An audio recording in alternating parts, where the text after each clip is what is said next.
السي في تي فتيس رخم ومشاكله كتير والناس مش حباه وبتحاول تبعد عنه قدر الامكان. من الاخر الفتيس ده مكروه من اول ما نزل حتى لو كان بيعمل شغل كويس. فتويوتا وهوندا كان عندهم الحل. من حبه حلوين يجي من 10 سنين كده عملوا جيل تاني من السي في تي. هو مش جيل تاني قوي يعني، بس التكنولوجيا المستخدمه والتطوير عليه كان كبير والفكره نفسها اتغيرت كتير للاحسن وخدت الفتيس في حته تانيه خالص. اي سي في تي.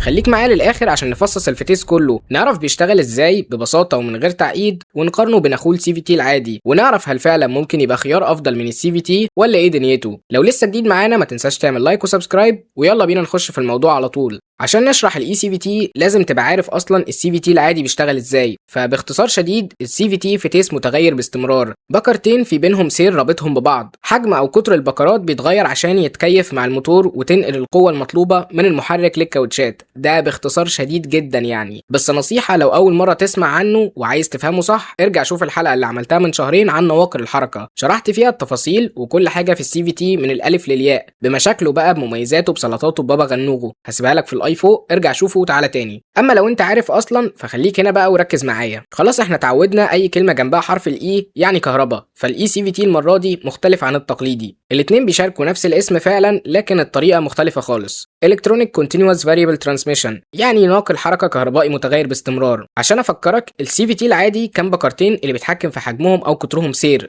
هنا بقى مفيش لا بكرات ولا سير، البكرتين بالسير بتاعهم اتبدلوا هنا بمواتير كهرباء وتروس او جيور. ايوه الفتيس المره دي فيه جيور حقيقيه مش بكرات زي اللي فات، ومعاهم كمبيوتر عشان يتحكم ويراقب كل حاجه في المواتير والفتيس بشكل عام. ولو خدت بالك كده انت معاك محرك احتراق عادي ومحركين كهرباء جوه الفتيس. معنى كده ان النظام ده مخصص بشكل اساسي للعربيات الهايبريد، وهتشوفه على العربيات الهايبريد بس على الاقل دلوقتي. لان واحده من مميزات الاي سي في تي ان طالما اصلا في محركين كهرباء مربوطين بالتروس، طب ما العربيه تبقى هايبريد بقى وتمشي بالطاقه الكهربائيه وقت اللزوم. وفعلا ده اللي بيحصل. خلينا بس نشوف مكوناته الاول. الفتيس من جوه مكون من 3 حاجات اساسيه: موتورين كهرباء، واحد كبير والتاني صغير، تروس وديفرنس. الموتور الكهربائي الكبير بيبقى مسؤول عن الحركة وبيكون مربوط بنظام الجر أو الديفرنس مباشرة، فمفيش إهدار طاقة كبير. وموتور تاني صغير مسؤول عن تشغيل المحرك البنزين والدعم مع المحركات وقت الاحتياج. وكل شركة بتسميهم على طريقتها. تويوتا بتقول على الموتور الصغير موتور 1 والكبير موتور 2. هوندا بتقول على الكبير تراكشن موتور والصغير جنريتور، حسب بقى كل شركة واساميها انت فاهم.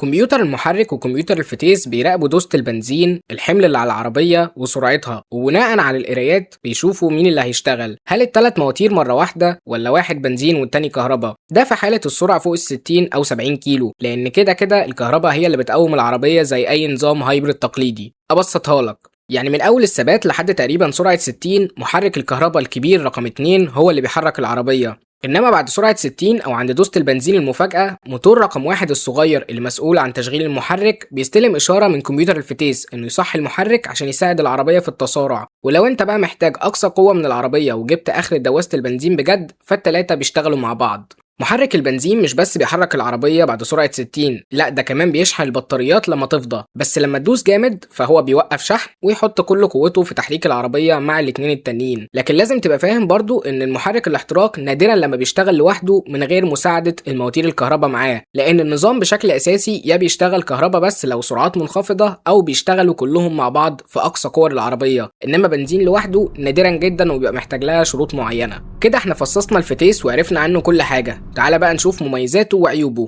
ونبدأ بالمميزات. السي في تي اللي فات لو تفتكر معايا كان حساس جدا بشكل مزعج. التسارع المفاجئ والغشامه في السواقه كانت بتقطع السير اللي رابط البكرات لو مصنوع من السيليكون، فكان دايما بيبقى محتاج واحد يعامله بحنيه وما يقرص جامد على البنزين فجاه. طبعا مشكله مقرفه جدا، لو اتقطع معاك هتضطر تفك الفتيس وقصه وفلوس كتير. انما هنا بقى عشان الدنيا كلها تروس في تروس فبقى يستحمل اكتر، بيديك عمر افتراضي اطول وعملي اكتر بكتير من السي في تي اللي قبله، ويمكن دي اصلا اكبر ميزه في الاي سي في تي. الميزة التانية اللي تعتبر مهمة جدا برضو بسبب محركين الكهرباء وذكاء النظام بالكمبيوتر، وإن أصلا العربية هايبريد زي ما قلتلك، فتوفير البنزين هنا رهيب، استهلاك فوق الممتاز ويتفوق عن السي في تي اللي قبله، رغم إنه كان موفر جدا برضو لكن الاي سي في تي دبل التوفير تقريبا. واخر ميزه هي الهدوء، محركات الكهرباء والتروس خلوا النظام والعربيه بشكل عام بقت اهدى بكتير من السي في تي التقليدي، ده غير ان القطع المتحركه جوه الفتيس او براه بقت اقل، فخفه وزن مع هدوء كمان، وده يعتبر انجاز بالمقارنه بالسي في تي العادي. لحد هنا الكلام جميل قوي ومبشر بالخير. تعال نشوف عيوبه بقى. للاسف احساس السواقه ما اتغيرش، نفس الاحساس بتاع السي في تي اللي فات بالظبط اللي الناس ما حبتهوش. ار بي ام ثابت لان مفيش نقلات عند نقطه معينه زي الفتيس الاوتوماتيك، فلو دايس بنزين هتلاقي الار بي ام متشعلق فوق ومش بينزل مع النقلات، لان زي ما قلت لك مفيش نقلات اصلا. ودي نفس المشكله اللي كانت بتواجه ملاك عربيات السي في تي العادي، لو انت مش متعود عليه هتحس ان السواقه فيها حاجه غلط كده ومش واقعيه.